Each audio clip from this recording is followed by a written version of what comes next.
Okay, so the tournament so far has had a lot of everything. Welcome to the sheet for this Friday, February the 13th. Glad to have you aboard today. Hope you're getting up early to watch all these games because it's been a lot of fun. And one thing we should point out, too, if you did watch the Sweden-Finland game on the men's side, some of you older fans may remember games like that from the 70s and the 80s when it was really apparent how much these two teams / countries did not get along. And we saw that today. Big win by the Finns. 4-1 is the final score. And about Team Sweden right now, we're saying, what's going on? And what's the deal with Filip Forsberg?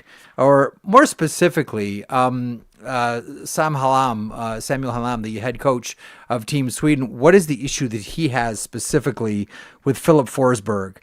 138 in the first, 250 in the second, and then when they're pressing and need to score goals, they get him out there for 5:03 with a total ice time under 10 minutes, 9 minutes and 31 seconds for one of the best snipers on the team, a team that's having a hard time scoring goals, specifically against the stingy Finns.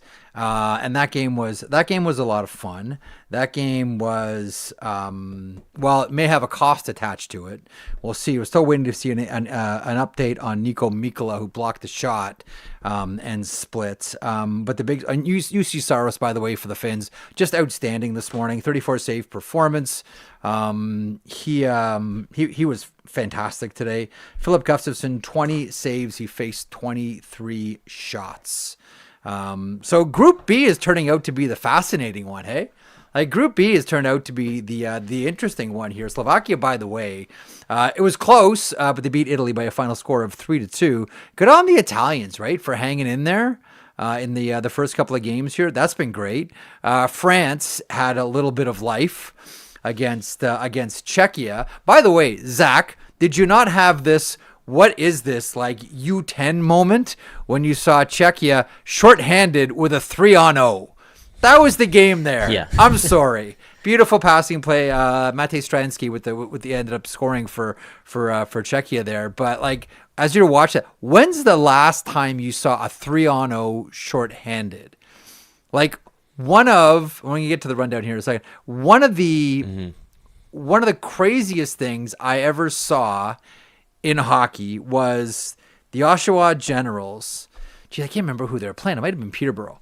And Calvin DeHaan, who's killing off a 5-on-3, got a breakaway and scored. And don't forget, Calvin DeHaan is a defenseman. And this is junior hockey. Yeah. But killing off as a defenseman, how do you get a breakaway on a 5-on-3? And then DeHaan went on and scored because he dominated in junior. But watching at the Olympic level, now it was like one of the worst line changes we've ever seen. But how do you get a 3-on-0 killing a penalty? But there it was. Yeah. That was what I yelled out. Where are they going? And then it's the 3-on-0 the other way.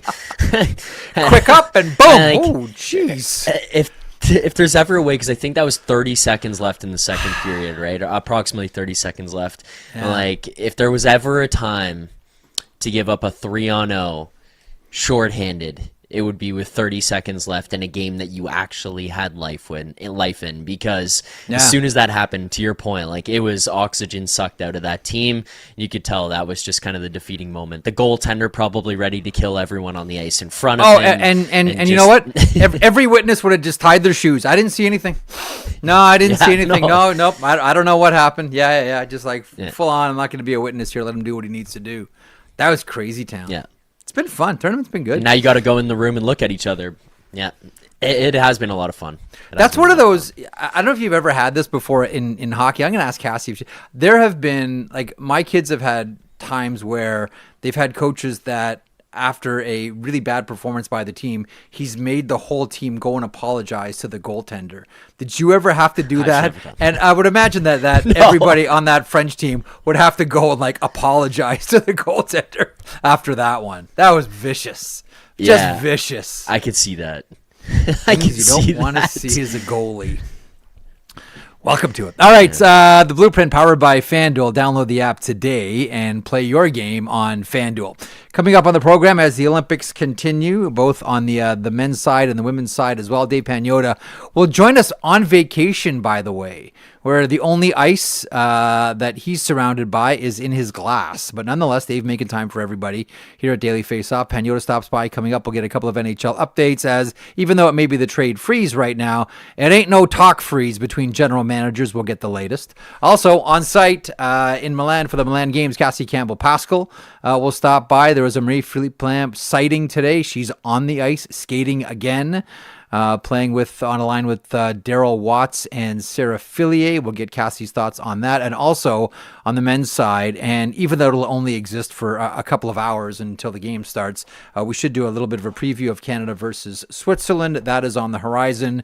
And don't forget, immediately after that game, right here at our Daily Face-Off YouTube channel, Tyler Yaremchuk and Dan Riccio will handle all the post-game affairs, as we do for every Canada and U.S. game right here at our Daily Face-Off YouTube channel. Do we have Mr. Pagnotta standing by? Does he get all the sand out of his toes? Okay, let's get him. He's got the sand out of his toes.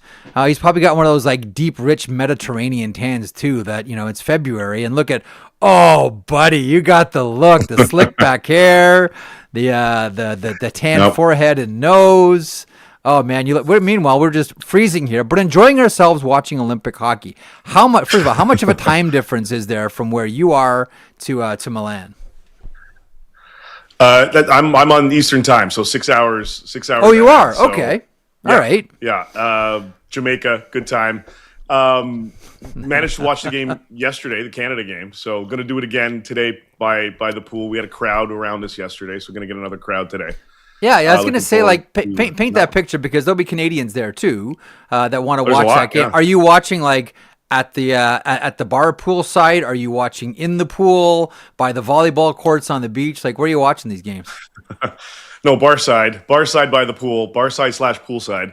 Right. I'm trying to see if we can get the laptop attached to the big screen that they have out here. Oh, nice. So if that would be great, because there are a lot of, you're right, there are a lot of Canadians here, a lot of people from Edmonton, Toronto, Montreal, Quebec City. So we got a nice contingent already. And after the game yesterday, everybody was asking, can we plan this out for tomorrow? And we said, yeah, we'll set it up for 3:00. So that's awesome. So you got tomorrow all set up. Is it going to be the same thing for the France game on? Because France threw a little bit of a scare there briefly there against Czechia, but you doing the same thing for Sunday too? Yep. Sunday as well. Getting it set up for all of them. We'll probably throw it on for if we can get connected to the big screen. We'll just leave it there for everybody to watch all the games.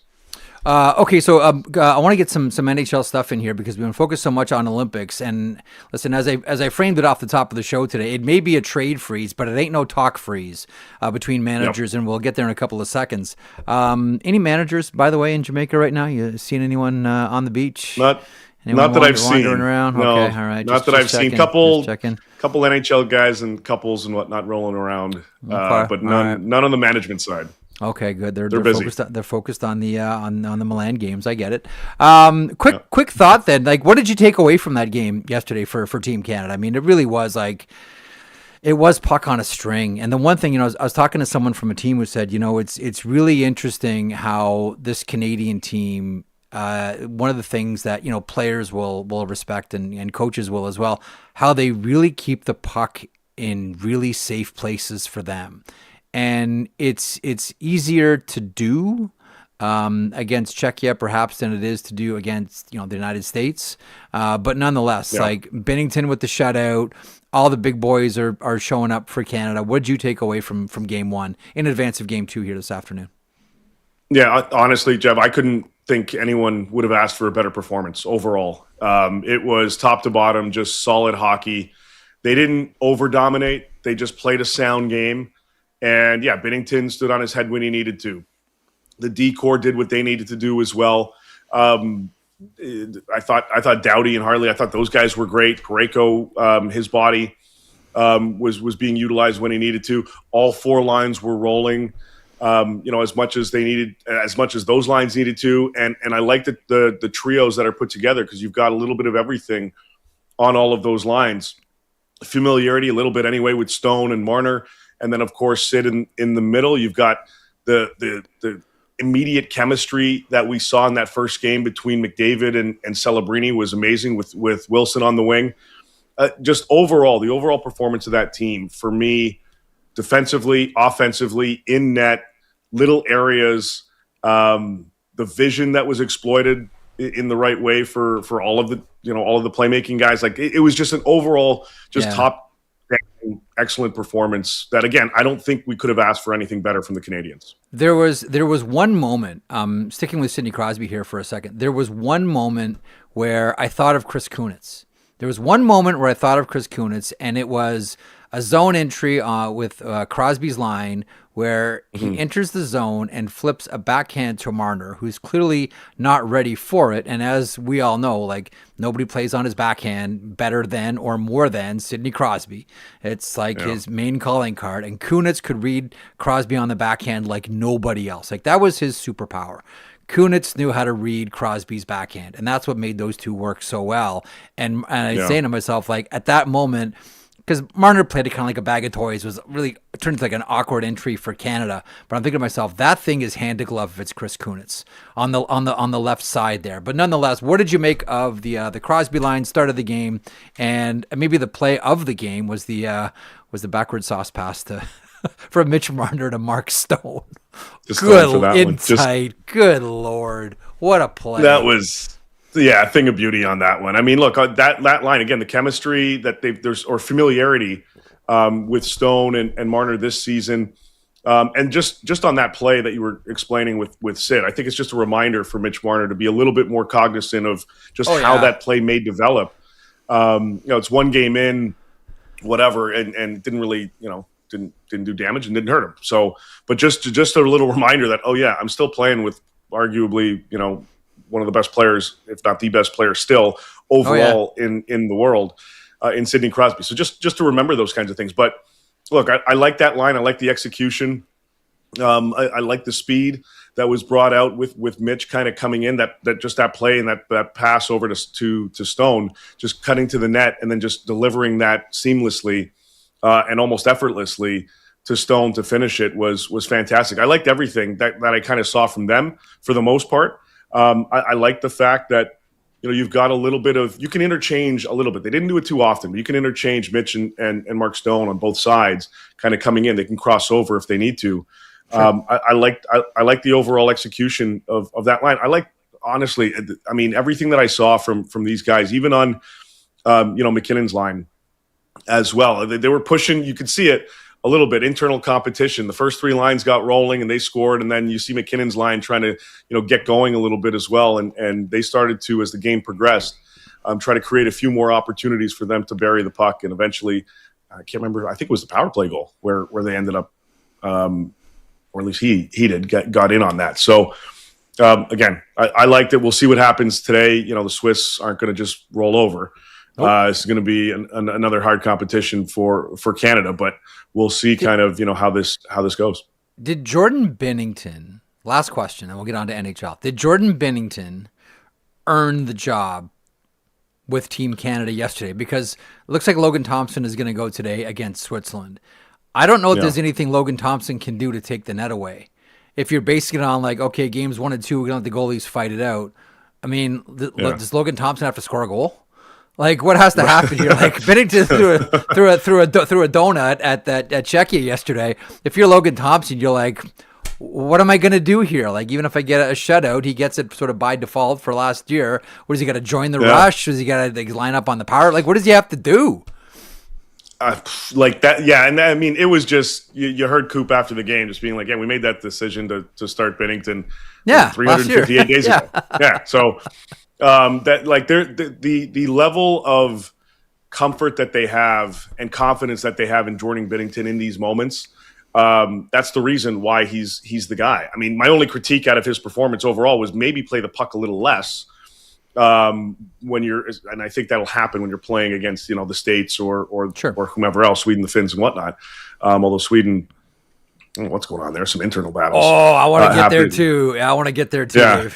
With a couple guys, not just Forsberg, but I'm wondering OEL as well. But anyway, barely played. there's, I just the first game. I don't know what are you doing. He didn't play the first game, and then anyway, Nope. Forsberg with two shifts. But just like I think it's not just the coaching staff that has the confidence, but the players in front of him, the decor, just everybody else. All the skaters have that confidence in Jordan Binnington, and unless it was a complete meltdown. Yeah, he's their guy. He's their guy rolling forward. And I know everybody's pinpointing, well, look at his numbers in St. Louis and this and that. Look at everybody's numbers in St. Louis. Nobody's having blue line. A great look at the blue line he's playing up against. Like, okay, this I was mentioning this the other day. So, Zach, if you can go full frame with me here and have a look over my right shoulder, there's a picture of Gilles Meloche playing for the Seals. And the reason I have this picture here is he represents something about netminders that I'm always reminded of, which is Gilles Meloche was just as good as Bernie Parent and Ken Dryden and Jerry Cheevers and Billy Smith and all the legends that we think about from the 1970s, winning Stanley Cups, Conn Smythe trophies, Vezina trophies, et cetera, et cetera, et cetera. Problem was, Gilles Meloche played on the Seals and the Barons and a really bad North Stars team. So no one's ever going to put him in the conversation with Bernie and Ken and Tony Esposito and all these guys from that era because he played behind some really, really bad blue lines. But if you put Bernie Parent on the Seals, you put Jerry Cheevers on the Barons, or you put Ken Dryden on that bad North Stars team, we'd be saying the same thing. And that's why I think with goaltenders, it's so unique. It's so environmental, right? Like in some ways, I was mentioning this to Wish yesterday, Binnington is the complete opposite of Ken Dryden. In that regular season, he's had an awful year, but internationally, he shines. Ken Dryden, the regular season, was phenomenal. And then even by his own admission, was terrible internationally, specifically against the Soviets. The New Year's game, he was brutal. So Summit Series, he was awful to the point where I did an event with Paul Henderson a couple of months ago, and he said, we were all shocked that Ken played Game 8 because he was awful. And we all thought that Tony Esposito was gonna go in net. Now, Ken had one great game against the Soviets, and it was against Game 8. But Binnington's the opposite. And then he gets behind a defense that knows what they're doing and a team that knows what they're doing. And all of a sudden, he's the ghost of Terry Sawchuk or Jacques Plante or whomever. It's incredible. And again, the guys in front of him, the entire team, they know that they can count on him. They knew that they could count on him in throughout Four Nations. They know they can count on him now. And when St. Louis's team was stacked in 2018 or 19, whatever it was, 19, same situation. Yeah, full confidence there. I mean, we're talking about goaltending and decors. Everybody in Edmonton was complaining about Tristan Jarry, and then Stu Skinner, and then Jarry. Yeah, Stu Skinner. Yeah, then Jarry comes in. Everybody's healthy again. They play better, and now it's the same complaints because defensively there's struggles in Edmonton. When the guys in front of you aren't helping out, there's only so much the goalie can do. True. Okay, let's get a couple of NHL things. So the first, the moment that Josh Morrissey left the game, Winnipeg Jets Twitter just like another thing for the season. And again, we don't have an update. We still don't know, but hockey fans in every market is the same. Always assume the worst. There's no update on Josh Morrissey right now. We'll wait like everybody else. But your thoughts on, either include Morrissey in this or don't. Thoughts on what Kevin Cheveldayoff is facing here? I think first of all, just with respect, with respect to Morrissey's status, if he is knocked out or if he is going to be out for an extended period of time, I think that just solidifies Winnipeg's position going into the trade deadline. Oh yeah, I think they're pretty much leaning in that direction anyway. With respect to selling out a number of their assets, whether it's Shen or Logan Stanley or Tanner Pearson, or they're going to try to move Gustav Nyquist and whatnot. Beyond the free agents, I think that just kind of solidifies, okay, this is just the icing on the cake for us this season. Let's call it a wash. It is what it is. Hopefully for their sake, it's an anomaly and you focus on next season.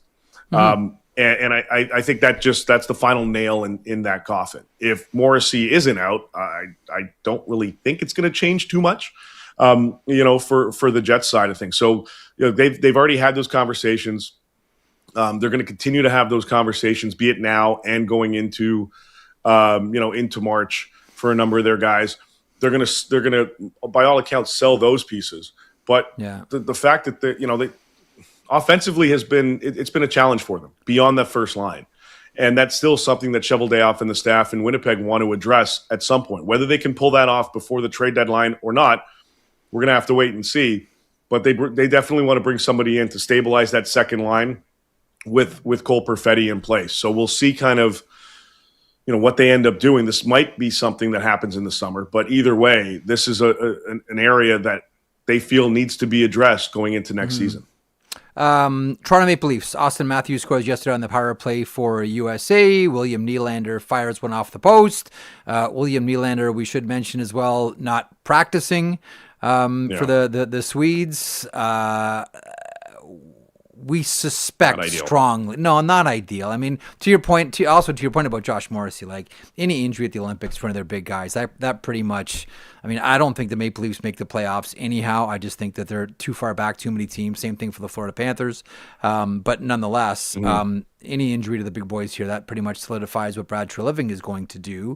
How deep, though? Like, we've heard like a lot of names. Like, how deep do you think this can go? Given that I have a hard time believing that the parent company wants to tear down too much here.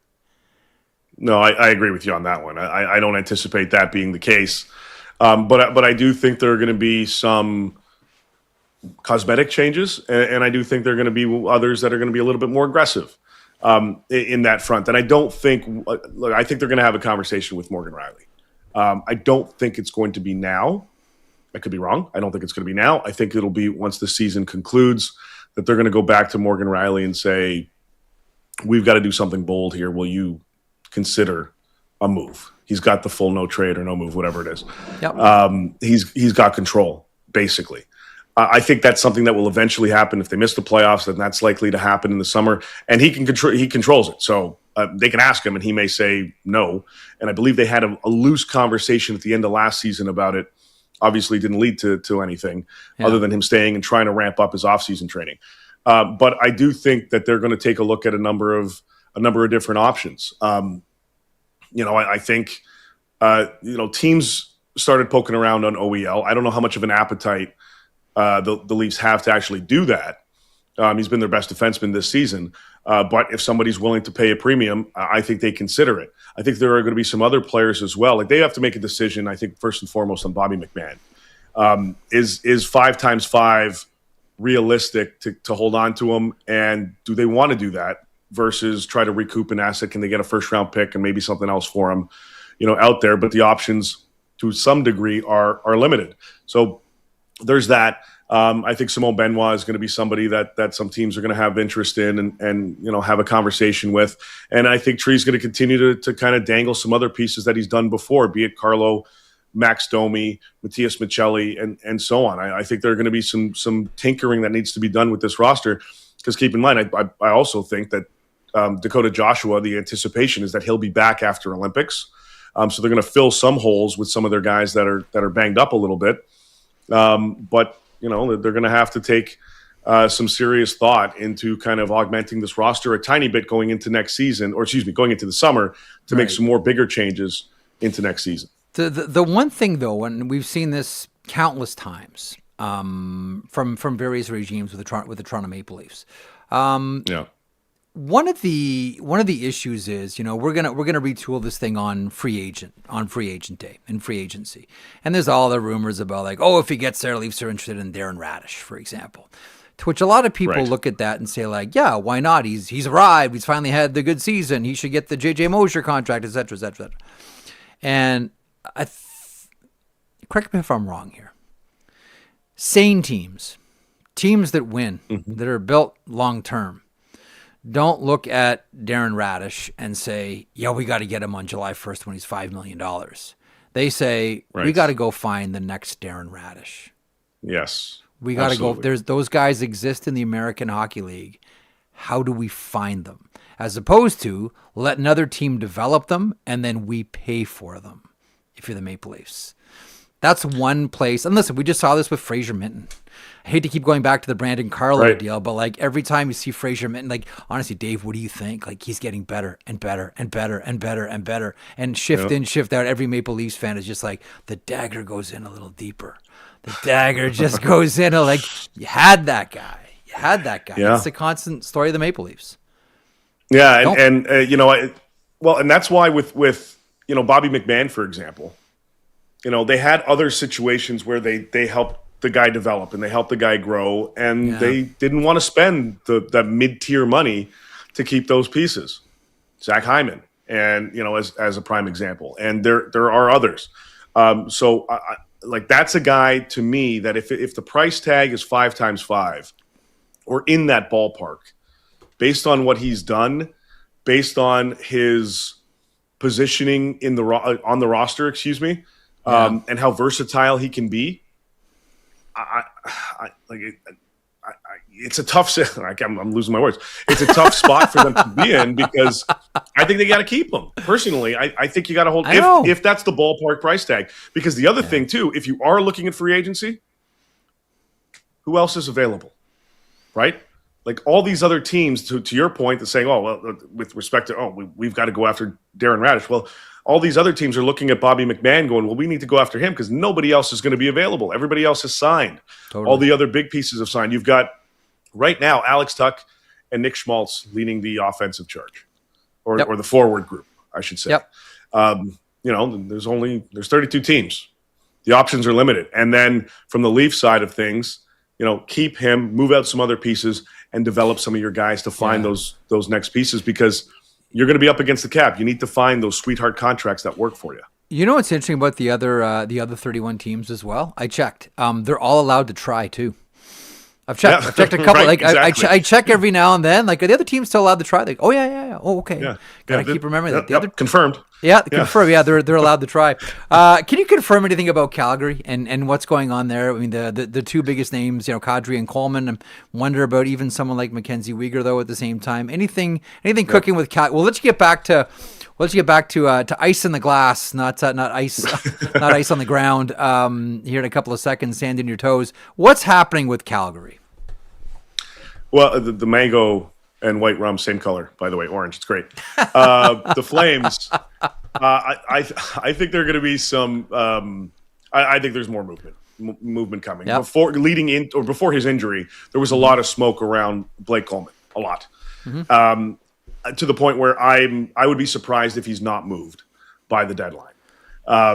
We know Kadri is open to a move. He's made that clear to the Flames. Now, they don't have to necessarily do anything now, but just the fact that he's relayed that message, or his camp's relayed that message, speaks volumes. We've talked about this before. It's a tight group. The veteran guys are a tight group. And once you start to see guys leave, Anderson's out, Coleman's likely next, Kadri could be out as well.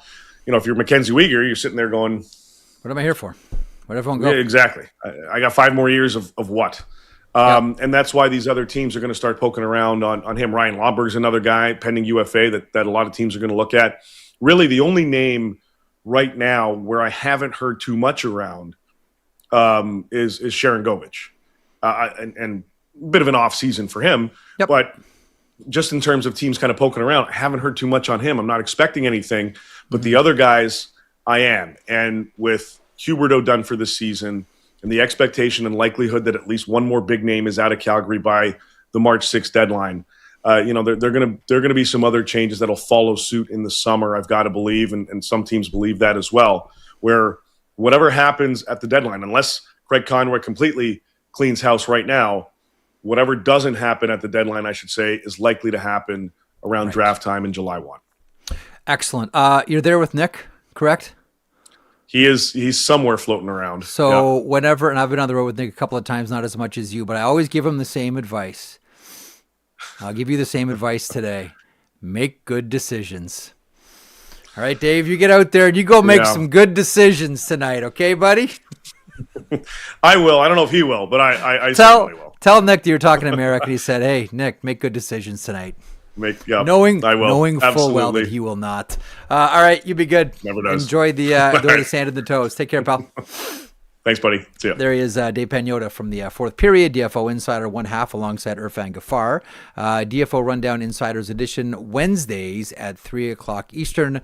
Then available wherever you get your podcasts, or the video in archive right here on our Daily Face-Off YouTube channel. Okay, from Jamaica to Milan we go. Last time she was getting her feathers done. No idea what Cassie Campbell-Pascall is getting done right now, if anything. What's up, Cass? You're at the rink. I I'm at the rink.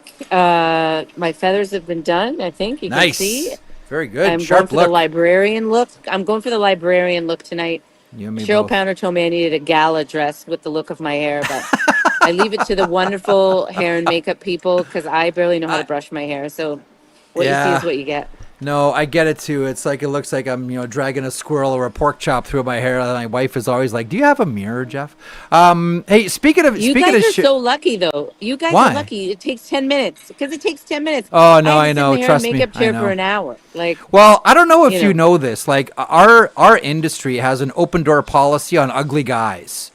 Like women have to like look perfect and sound perfect, but like it's open door policy for guys to be as ugly as they want to. It really is unfair, but I've been the beneficiary of it for a number of years. Hey, I want to get a quick thought from you on Cheryl Pounder, who like we all know Cheryl as a player. I want to ask you as a broadcaster.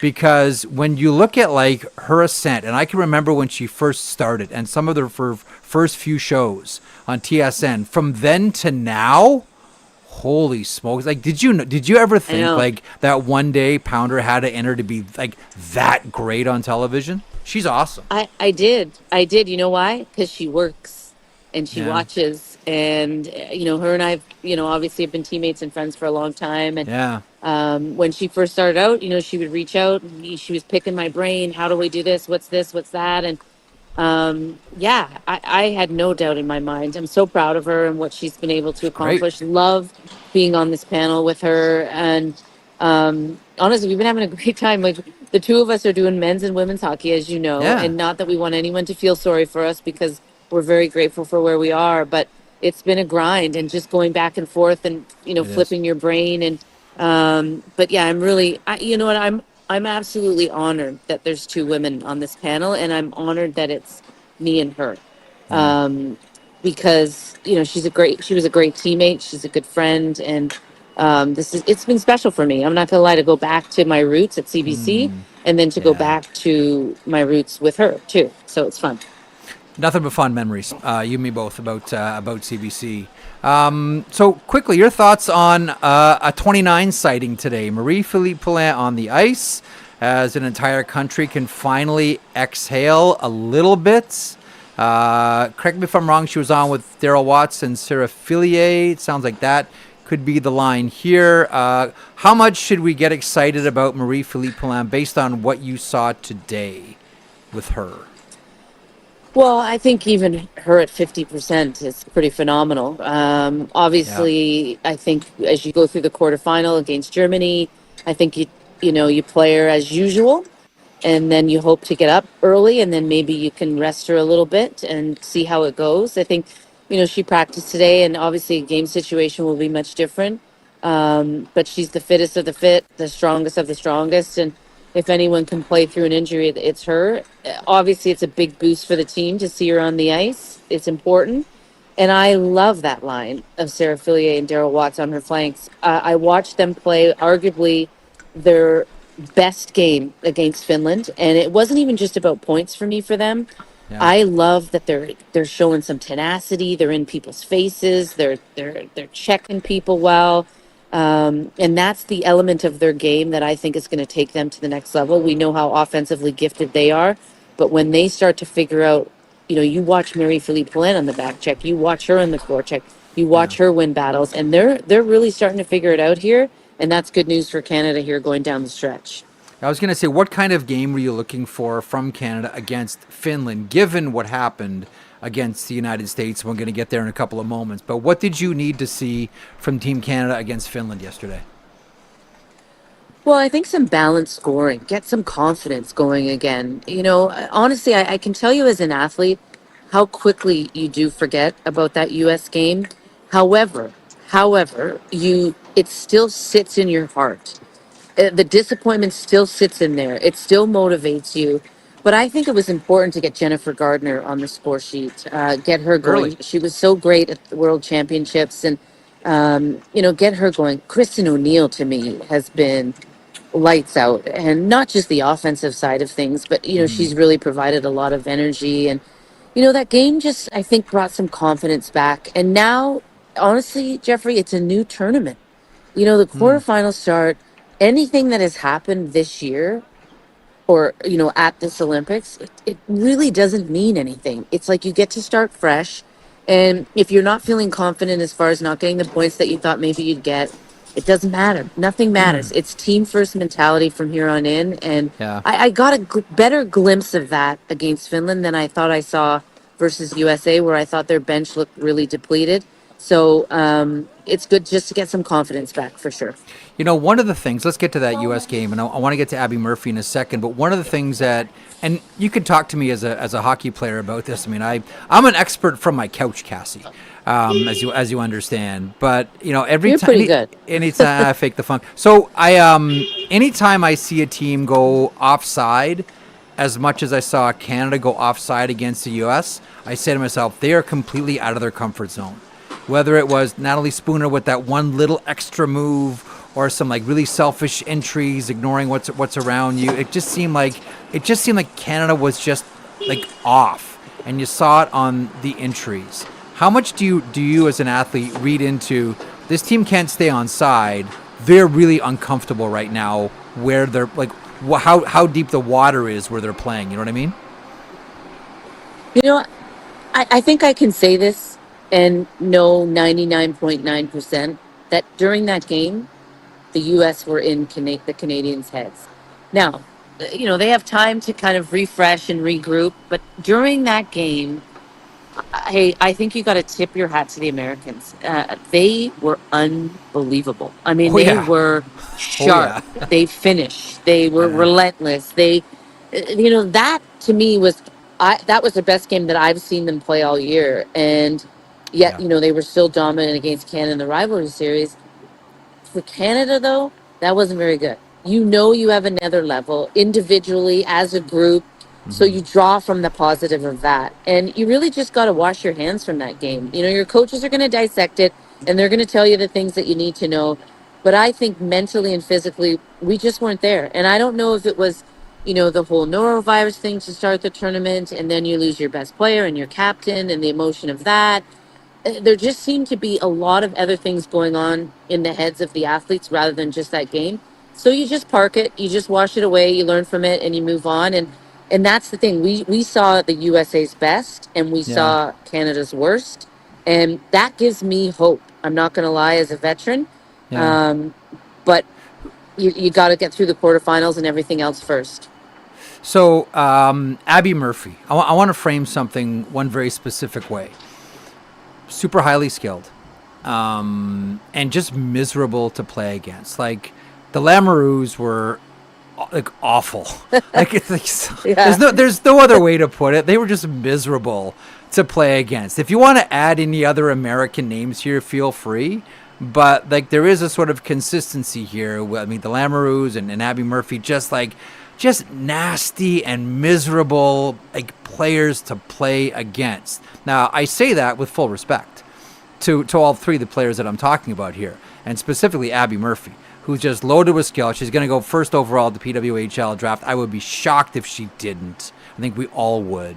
And as you pointed out a couple of times in a couple of places, not shy about drawing penalties, not shy about, I think, and maybe perhaps a bathing suit under the uniform. I don't know. But nonetheless, your thoughts on Abby Murphy, and would you like to add any more names of miserable Americans to play against Canadian Cassie Campbell-Pascall?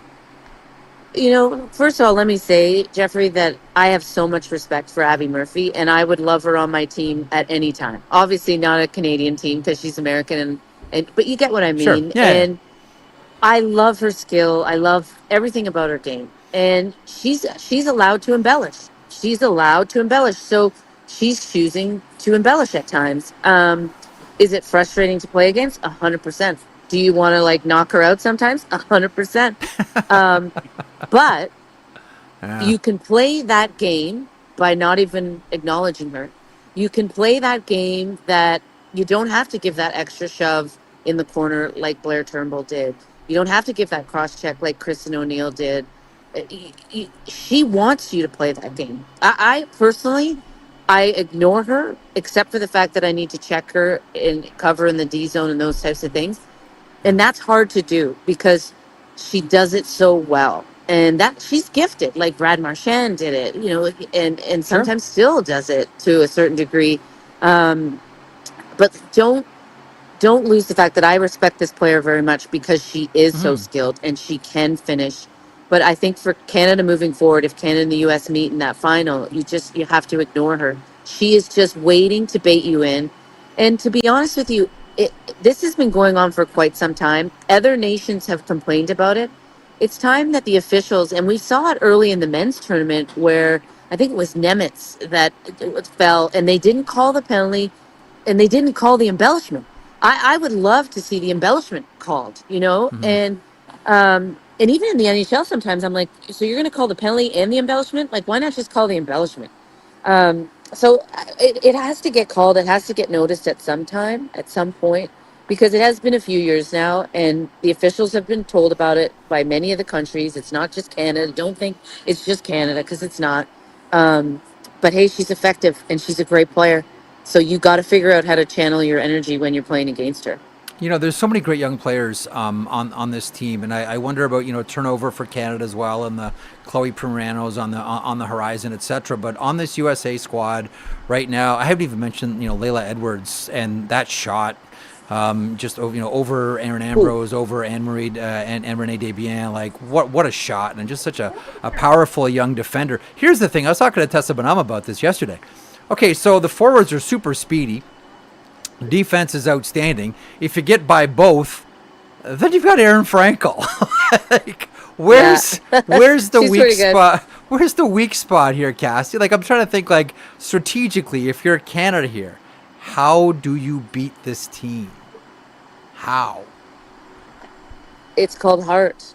You know, they're skilled. They are the mighty Americans right now. There's no question about it. It's incredible to watch the talent on their team. And you didn't even mention Carolyn Harvey. So, like, I mean, she's Yeah. pretty silly too. Don't let her walk down Main Street. Don't With let her walk heart down and Main character, Street. and yeah, and be connected. Yeah.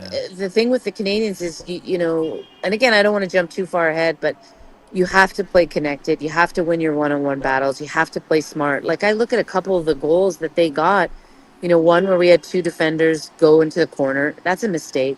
Yeah. One where we had a miscue off a face-off where two forwards didn't switch. One forward switched, the other one didn't. That's on us as Canadians. So if you fix your mistakes, you get great goaltending, you get some finish, you play with heart, you play with character. And I think for this group, in order for them to play with pace, they got to be connected. They can't match the US's pace just mano a mano. And I think I'm allowed to say that. You have to be connected, Yeah. and you have to go up the ice together and back down the ice together. Um, but listen, they're good. The Yeah. Americans in 2002 were good, Jeff. They were the dream team. They'd been centralized for Oh, I 4 years, remember. I and remember. we found a way to win. And it's just about finding a way.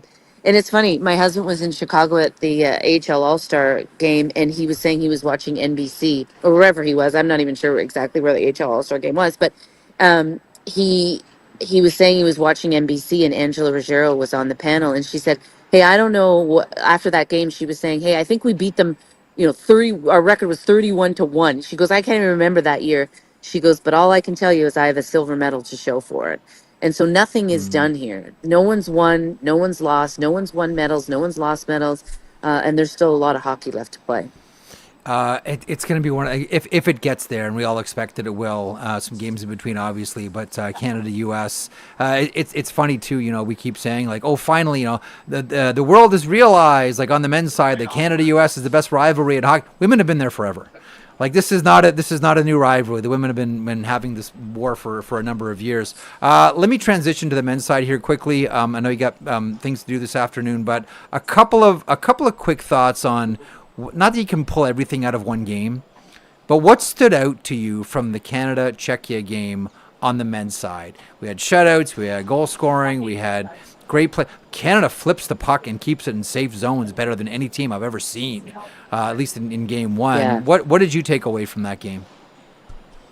I think that your first two hits of the game came from your stars, Connor McDavid, True. Nathan McKinnon. I think the Stone goal was a second effort board battle by Sidney Crosby.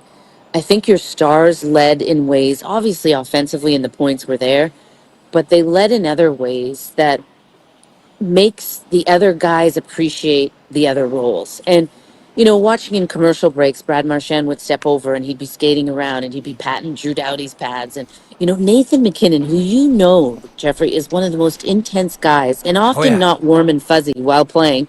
He was like fist pumping guys on the bench. I saw a togetherness that I think was really important when you have that many stars on the team. There was a real togetherness. Having said that, they haven't done anything. Like tonight, if they put a stinker against the Swiss, um, Yep. like they haven't done anything. They got to continue to build. You watch John Cooper on the bench. He's like a professor. He's looking down all the combinations. Who should I put out? Who hasn't had ice time? You can see his mind just like rolling and rolling. Um, they haven't done anything yet, and they got to continue to get better. It looks like Travis Sanheim's going to come in for the injured Josh Morrissey. Yep. And good news is that he played, I think, with Doughty, Taves, and Pareko at one point during Four Nations. Played both sides, so that's why you bring a guy like that, because he's versatile and he'll play with anybody. We'll see how much ice time that he gets, and Shea Theodore is going to be elevated, of course. Yep. I just loved the vibe of it, and that to me, when you have so many talented superstar guys in a team, I just like the vibe. I like that everyone was willing to kind of play any role, which I think is important to start this tournament off. And just some elite level plays as well. And I want to ask you about Oh, silly. one goal specifically, which it's very rare where everybody's surprised, but the Nick Suzuki goal, I don't think that Dostal thought he was going to tip it. I don't think Suzuki thought he was going to tip it. I don't think anybody in the arena thought that he was going to tip it. It was a mistake, but it went over Dostal and it counted. Nick Suzuki finds the back of the net for his first career Olympic goal. Celebrini scores as well. This is basically the Four Nations team with a couple of guys, sprinkled in. Tom Wilson, who was effective physically as well, along with Macklin Celebrini and Nick Suzuki. And I thought all three of them, the new additions, did something that stood out. And I know Tom Wilson was physical, Cass. I'm going to get your thoughts on this one. There was a play, I think it was in the first period, where Wilson had someone lined up from behind. And once upon a time, Tom Wilson would fill his boots. And what did he do? He kind of like a little bear hug and guided him into the boards. And I'm like, anyone who thought Tom Wilson... We were all up in the booth. And you thought, oh, here it comes, right? Yeah, we were all like, don't do it, don't do it. And then he didn't do it. Do you want to hear a funny thing that I learned post game? Is Macklin Celebrini, in his 53 career goals, has had one deflected or tipped in goal. Yet he worked on it all the time with Joe Thornton. Yeah. All the time with Joe Thornton.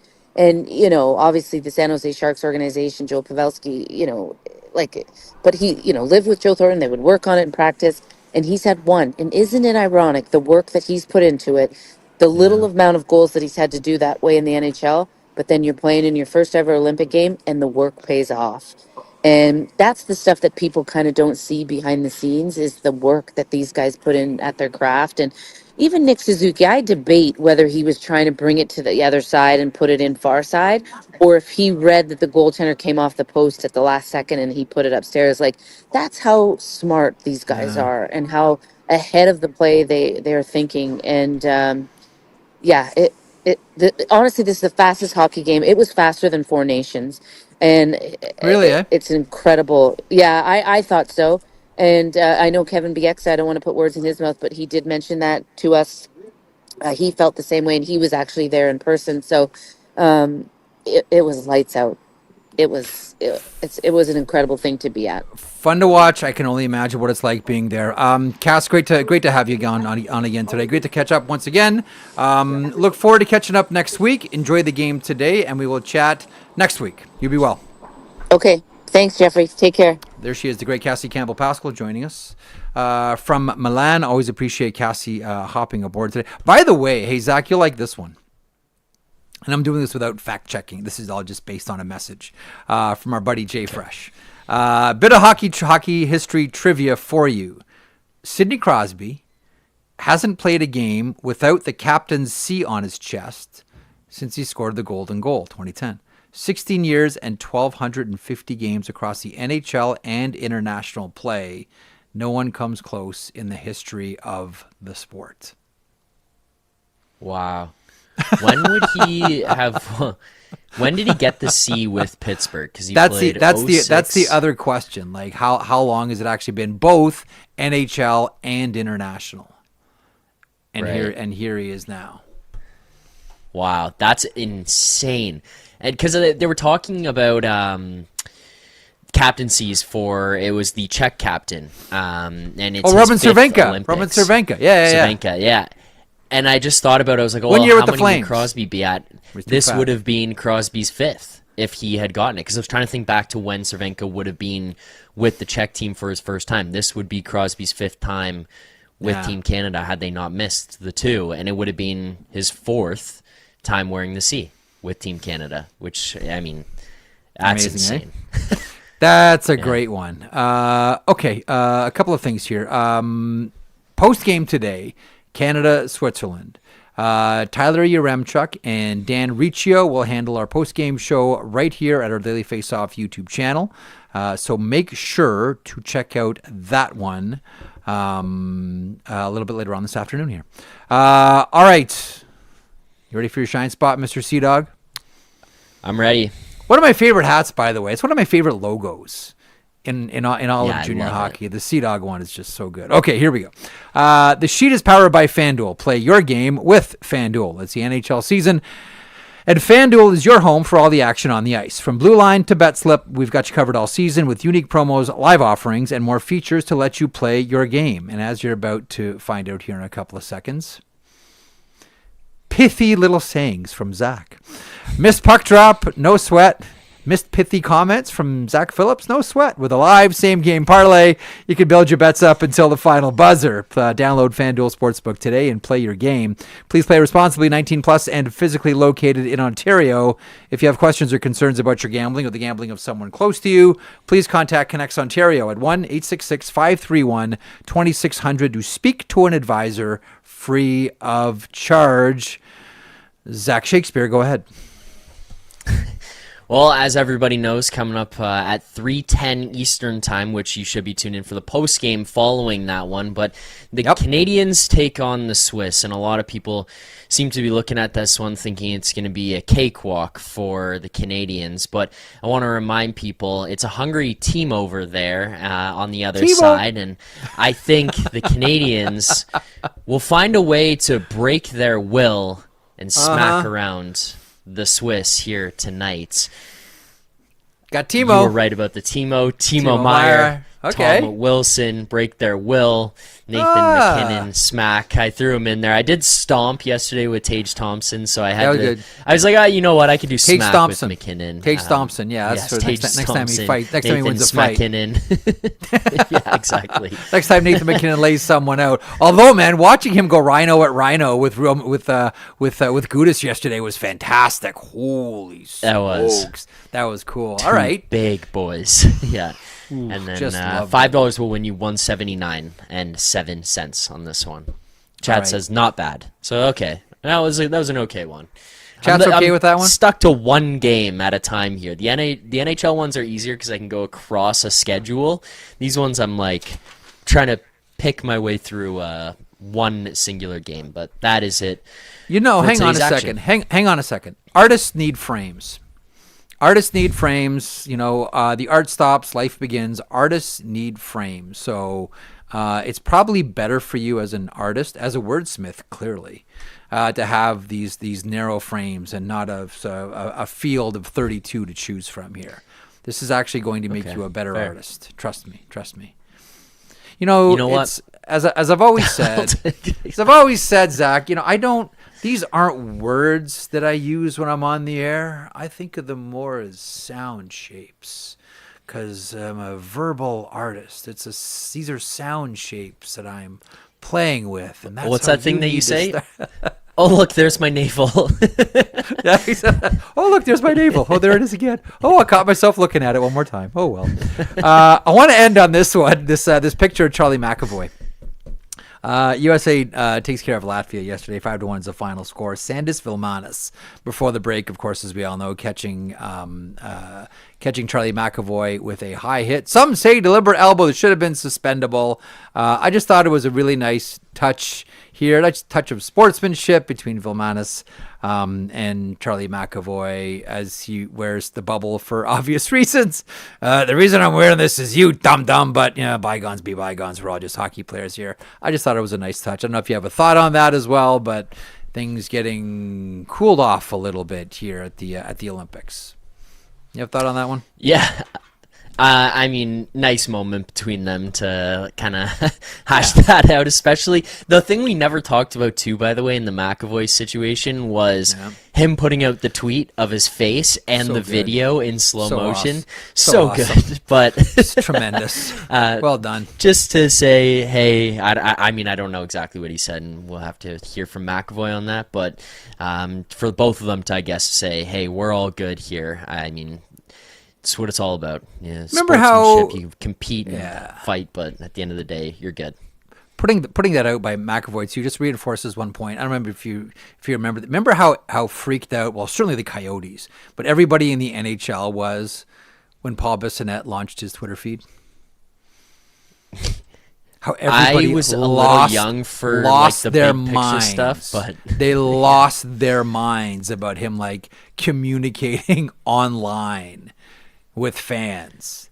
We'll have Paul on to talk about the OG story about Biz Nasty on Twitter, but it was like attention critical around the NHL that there was an NHL player using social media. And it's like anything else. Like technology can either use the forces for good or use the forces for evil. Or best thing for sports is use those forces for comedy, which is always the best, because at the end of the day, like, folks, I know you take it serious and all that. Like I always say to people, like, do you get this angry when you vote? Sports is Toys R Us, right? It's what it is. Like, this is just like the fun part of your life. This is sports, everybody. It doesn't mean anything. They play for the cup every year. It's not like you win the cup and then that's it. You have a chance. There's going to be another one. It's going to happen all over and over again. Like, trust me, it's happened every year since I've been alive, and it's going to continue to happen for however long it does. But anyhow, it just sort of reinforces how everyone lost their unless mind. there's one yes? thing. Uh-oh. There's one thing. China? There's one thing. China, taking it away? China could take it away. Damn it. That's the one thing, Jeff. So you know what? Good thing, savor the Stanley Cup while we have it. It's a good thing we have the U.S. president to break that news for us and let us know what's up. Because our prime minister here in Canada won't let that happen, Zach. I had to remind you. There's one thing. There's one way this could be gone forever. If for no other reason, it gives us a chance to recognize and represent and remember once again Larry Kwong, who broke the color barrier in the NHL with the New York Rangers from British Columbia. Full respect, as always, to Larry Kwong. I know the shift wasn't as long as he wanted, and the time in the NHL wasn't as long as he wanted, but for history's sake here, it does give us a chance to mention that it was Larry Kwong who broke it in the NHL. Anyhow, on that lovely note, thank you to Cassie Campbell-Pascall for stopping by. Thanks to how'd you get Dave? By the way, how'd you drag Dave? How'd you sober Dave up long enough to do a hit on the show here today in Jamaica? Well, I told Dave last week, I was like, you don't have to do this, man. Like, I know you're going away. It's all good. And he said, no, I'm around. I'm doing hits. I said, okay. Checked with him yesterday. I said, you sure you want to do this? He said, yep, I'm good to go. I checked again this morning just in case this guy woke up and had second thoughts. He's like, no, I'm good to go. Okay. Appreciate it, Dave. So it's good to get him on here. But I did talk to Alberga this morning, and he goes, get ready for Dave's tan. And then it did not disappoint. That's a good one. Now, have you checked in with Nick throughout the week too? Has he been a puddle? Or is he yeah. Well, he's been Nick, but yeah, he seems good. He hosted at least when he take today, so I went on with those guys. But yeah. He was good. Rosie's not down there too, is he? No. Okay. Rosie's, as he called it this morning, I think he said Alberta. Was how he said it? Alberta. That's where he was. Yeah, yeah. So he's at home in the cold as well. He has like grown up responsibilities. So he can't just like peace out down to Jamaica for a week or so. That's correct. All right. Okay, all right. Listen, enjoy the games. We are back. Well, actually, I'm back on Sunday after the Canada-France game alongside Tyler Yaremchuk. So tune in for that one. The minute that game is off the air, we will be live at our Daily Faceoff YouTube channel, as will Tyler Yaremchuk along with Dan Riccio at the conclusion of Canada versus Switzerland. Got it. And there's like tons of programming all the way through. So keep it here. Keep it locked. If you've already subscribed to our Daily Faceoff YouTube channel, thank you.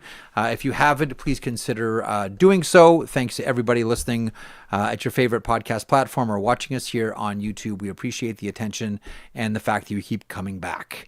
Enjoy your weekend. We'll talk to you again on Sunday and then again here for the sheet on Monday. Enjoy the games. They carry on. They continue, all for your benefit and enjoyment. We'll talk to you next week. Jeff Marek along with you. I hope you enjoyed the program today. If you did, or maybe even if you didn't, they can't all be gems, folks. Please hit the subscribe button. Also a reminder, every morning, 9 a.m. Eastern, Johnny Lazarus, Colby Cohen, I call them the Impact Players. You might know them as a tandem that makes up the Morning Cup of Hockey. Also DFO Live at noon Eastern. This year, your host Tyler Yaremchuk alongside Carter Hutton. Full day's worth of programming right here on Daily Faceoff, your favorite YouTube hockey channel. And as a reminder as well, Zach Phillips, our producer here for the sheet, said if you subscribe, he'll buy you a puppy. It's true.